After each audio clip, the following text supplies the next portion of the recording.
This is Rockin' with J-Man. It's with Abby Kate. How you doing, girl? I'm doing good. How are you? How have you been since the last time we talked? Um, I've been pretty good. Just writing a lot of music. I have my guitarist here, Diego Vargas. He's in from California. Mhm. We're in Charlotte. We have a very busy 6 weeks ahead of us. Yeah. It's been like a year. How have you matured of a musician since then? Ooh. Well, the past year has been rough for a lot of musicians. And honestly, I lost a lot of motivation at the beginning of COVID, but um, I've really I really gained that back now, and I don't go a day without working on the business side. I don't go a day without playing music, writing music. I think honestly, I had a healthy, good break off of music, and I've just really gotten back into it, and now I'm taking things to the next level. Now, congratulations on your new single, "Dodging a Bullet." I swear that was awesome. I swear that. Thank you. What inspired you to write it? What inspired you to? So this is actually the first time I've been asked that. Um, as much as I hate to answer that question, I will.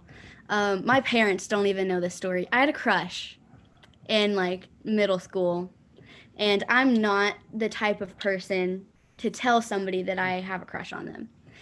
And I did for the first time.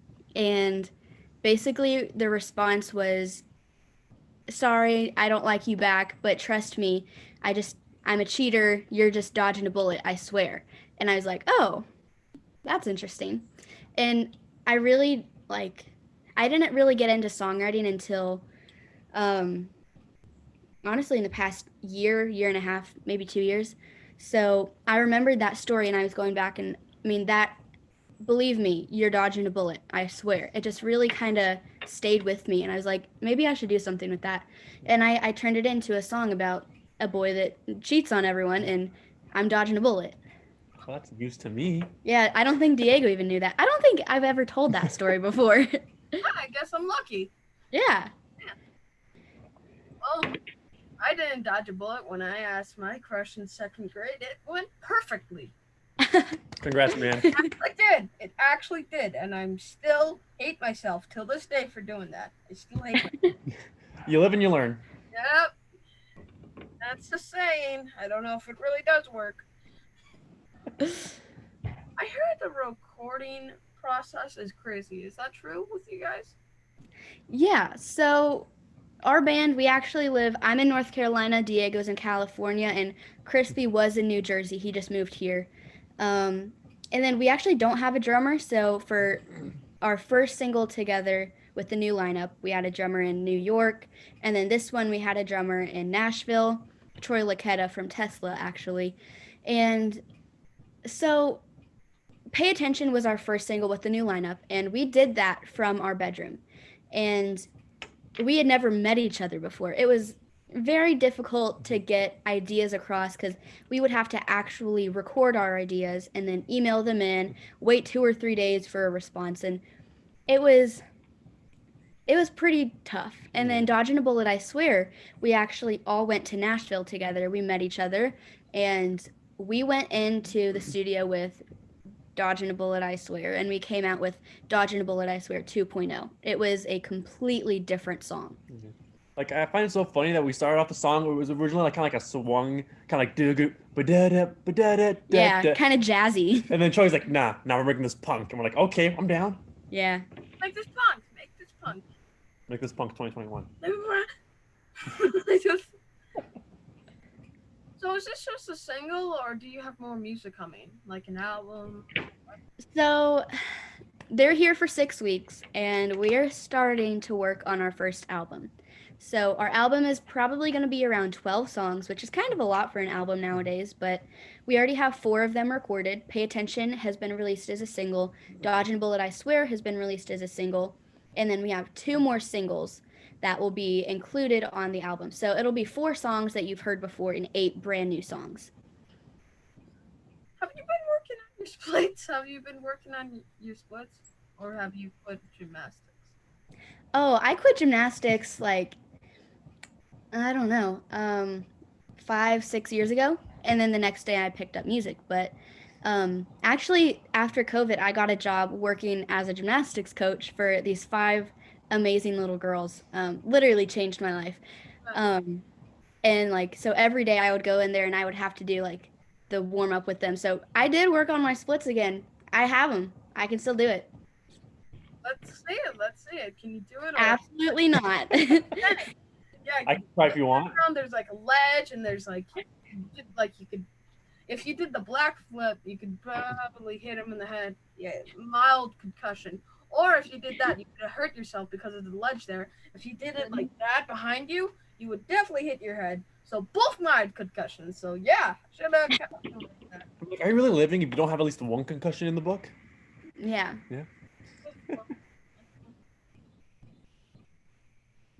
I see you have a big show coming up tomorrow. Are you excited? I am excited. So I personally have not played a full band live show since March 12th, 2020. But this is our first show back, and this is our first show as a new lineup with the new band. Yeah, are you excited? Yeah, I'm excited to finally play a show that's not in front of like 8 people. So, Yeah. Yeah. And like I've been doing a few like solo and duo acoustic shows, but they're just you can never match the energy that a full band live concert has. Mhm. And then next week we actually go on our first tour together. That's awesome. Yeah. So you should cover Crazy Bee as your last song when you open up for them. Oh, sorry. Is this your first show playing since the lockdown? Is this your first show? Yes. Besides we did like a live stream about a year ago actually, and then aside from the acoustic shows, I would say yeah. Yeah, that was for you. Mhm. Yeah. For me, I got lucky. Last minute, some people I knew were throwing they were doing like a corporate gig for like an event with a rock band, and it was like super last minute. And I'm like, oh sweet, I get paid. I get to play guitar in front of people. It was a lot of fun. But then once we get there, by the time it's time for us to play, everyone had left. So there was like Yeah. 8 people watching us play, which was fine. We had fun with those 8 people, but it was like, I worked for this, and like now I'm in front of 8 people. Well, you still got paid. Yeah, I got paid. Well, 8 people sometimes can turn into 8 million, so or Mhm. 1,000. So Fingers crossed. fingers crossed. And what are the touring plans for the summer? So next week we go to New Jersey, Richmond, Greensboro, Charlotte, and maybe one in South Carolina. I know like it's gonna be so last minute. We don't know if we have the show yet. I don't know. But and then after that, the 3 of us, Diego, Crispy, and myself, are going to Rock and Pod in Nashville.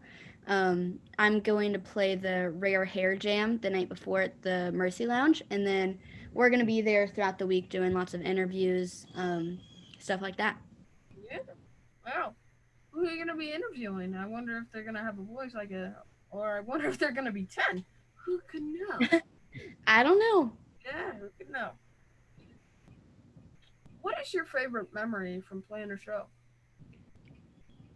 Your favorite memory from playing a show? Ooh, I don't know. You don't know? I've always had like my funniest memory, but do you want to hear my funniest? Sure, but after Okay. that, is it also your worst? Because I'm gonna ask that. Do you have any worst? No. Oh, I've got a really, really bad one, but I'll save it for later. Okay. So we were playing Baltimore last year before COVID, and we brought this keyboard player on tour with us, and he had never like this was his first show playing with us, and I think it was his first time playing outside of the Carolinas, really getting out and playing. And the first thing we do, we step out of the van, and we're like, "Oh my gosh, where did he go?" And we lost him. Then we found him. We lost him again. We found him. And then we had to implement the buddy system, but only for him. So he had to stick with our drummer, Greg, for the entire night, which he did not end up doing. Hey, wow! I do. Okay, that sounds pleasant. Wow, you guys basically had to have a toddler. Basically. Yeah. Yeah. How to have him on a leash, just make sure he doesn't get away too quickly. Yeah.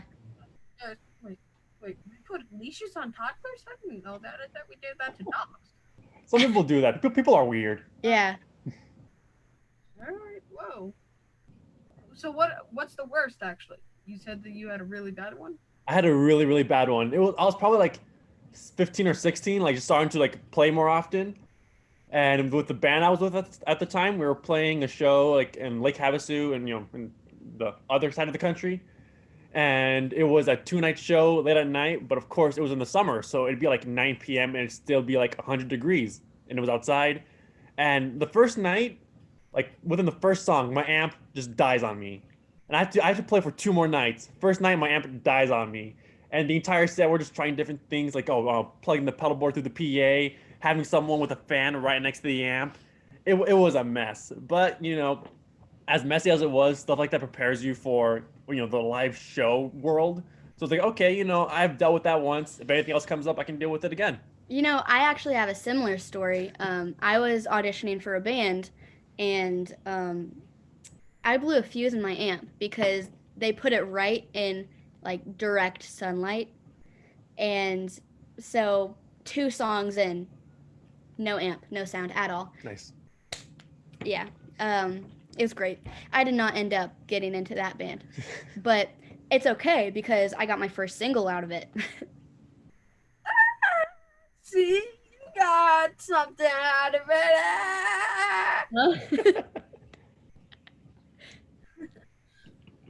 What is next for you?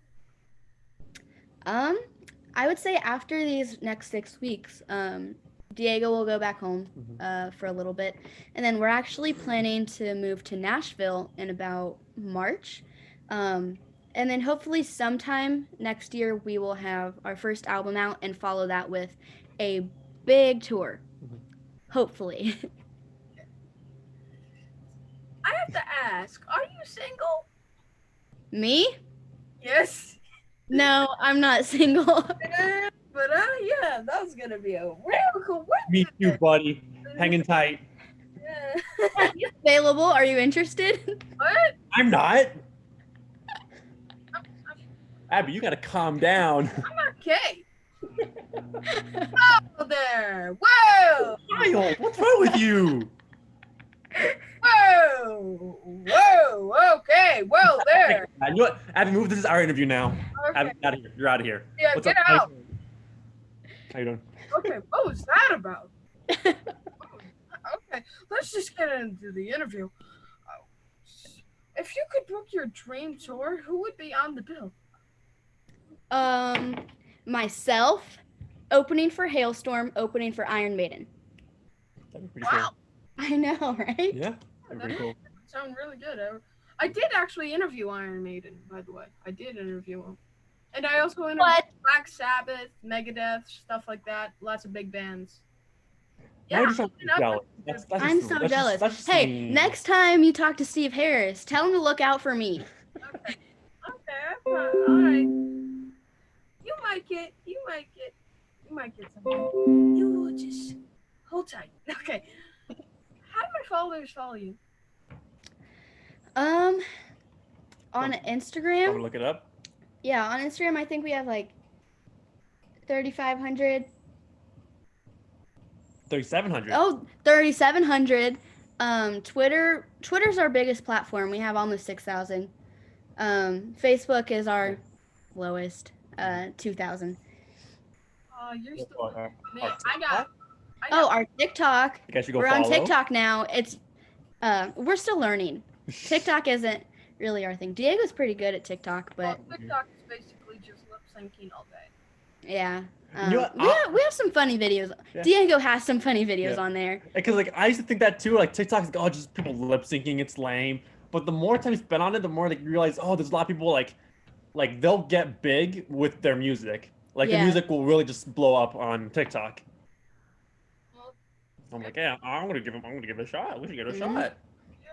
I don't know if I'm gonna get TikTok or do something like that. I don't know if I would fit on there. You think I would? You're sure? Maybe.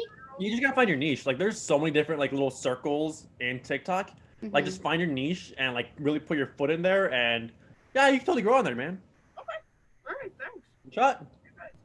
Well, thank you for being on my show, guys. I hope the next time we talk is at the backstage on one of your shows. Peace. Later. I'm talking to you again. I love to see how you guys matured in the future. Thank you. Peace. Peace. Work on your splits though. Still work on the splits. Bye. I will.